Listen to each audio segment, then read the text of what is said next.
Good morning and welcome to an all-new Eye of the Tiger. I'm Carson Moore. And I'm Sienna Moffett. Over the past few weeks, the admin building has been in the process of being redecorated. These are actual people that went through here. These pictures were down in the library in cabinets that we pulled out and found. And then Erin put it all together. She's very technology savvy and got with Tony Palmer of Palmer Signs to put it up. So instead of having it in a cabinet all the time, we wanted it on display.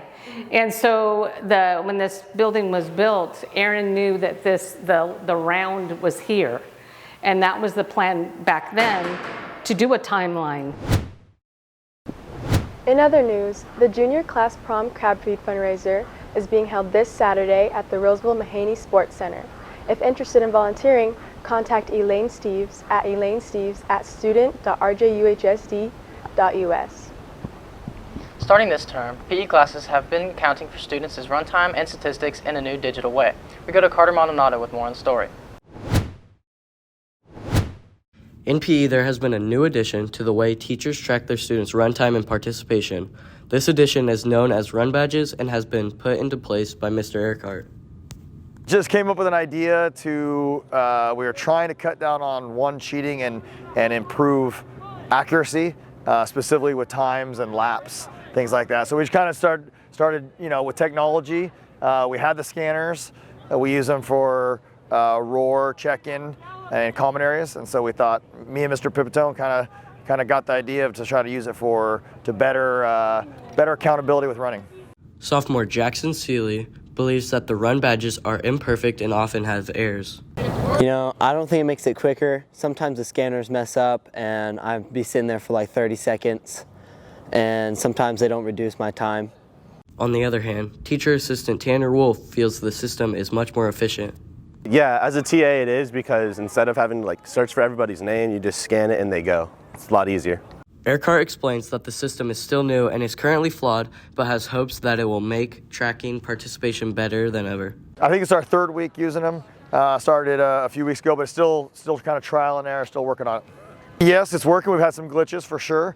It's on the internet, so it pulls from a database of students and timestamps it. So it's kind of a complicated formula, complicated spreadsheet that does it. So we've had some glitches, but we're working through them. I think ultimately it's going to work really well, and it can be a huge benefit just because, again, the accountability of it and the accuracy of the timing is pretty awesome.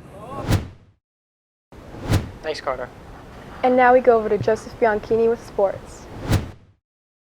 Good morning and welcome to this Friday's edition of EOTSN.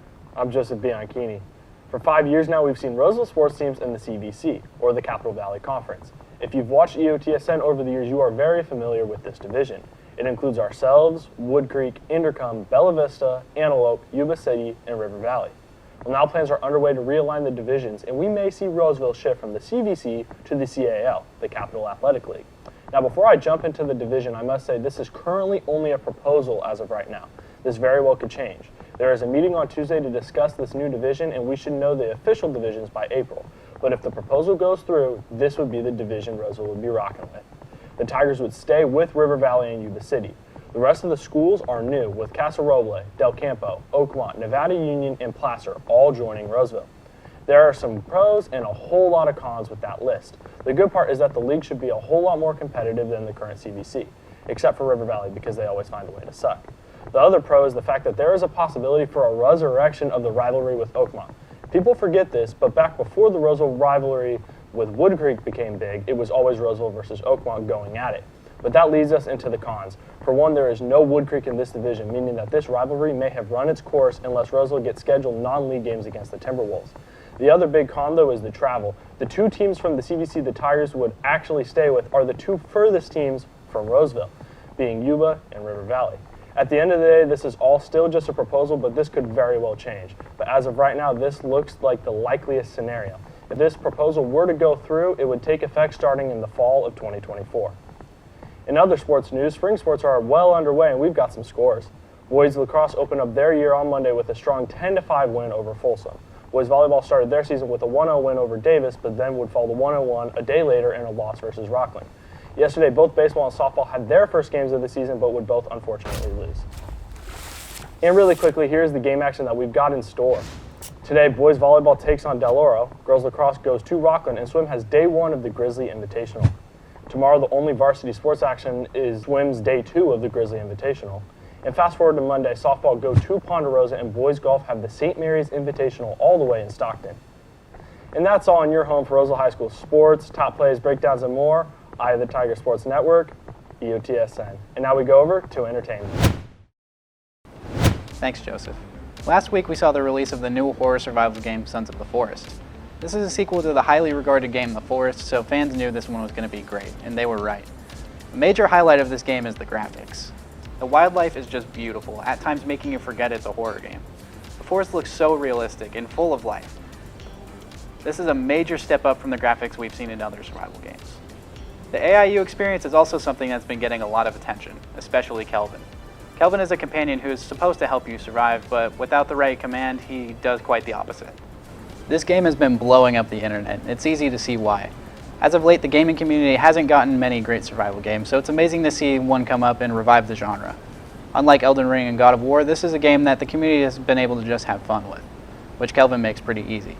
Like The Forest, this game is great, and I hope we start to see more quality survival games like this. In other entertainment news, TikTok has announced that they will be making a change that will limit screen time for users under 18 to 60 minutes a day. This has obviously come with a lot of backlash from younger users, so it'll be interesting to see the impact once it's active. And now we go back to news. Thanks, Connor. Seniors at RHS are required to fulfill community service hours. This has driven some students to make an effort to become a part of the local community. We go to Nathan Hanling with more on one of these projects. A group of RHS government students volunteered to plant trees last week at Roseville's local Dugan Park as a part of their senior community service project. 2 of these volunteers, Victoria Benavides and Emma Schretzenmeyer, went together to join and help the community as well as their friends. I'm here today because I'm doing community hours for my government class, and this is one of the projects I picked. So I chose this one because I knew a lot of people who were going to do it, and I wanted to hang out with them as I plant new trees. I'm here with my friends. They all also are in government and econ. All of my friends are doing it, and Miss BB recommended it. She said it would be really fun, so I'm having a lot of fun. I like doing physical labor and stuff like that. Throughout the event, participants followed the instructions of the volunteer leaders. One of these volunteers, Robert O'Hare, appreciates the year-after-year growth he sees after each tree planting event. I've been volunteering for a couple years.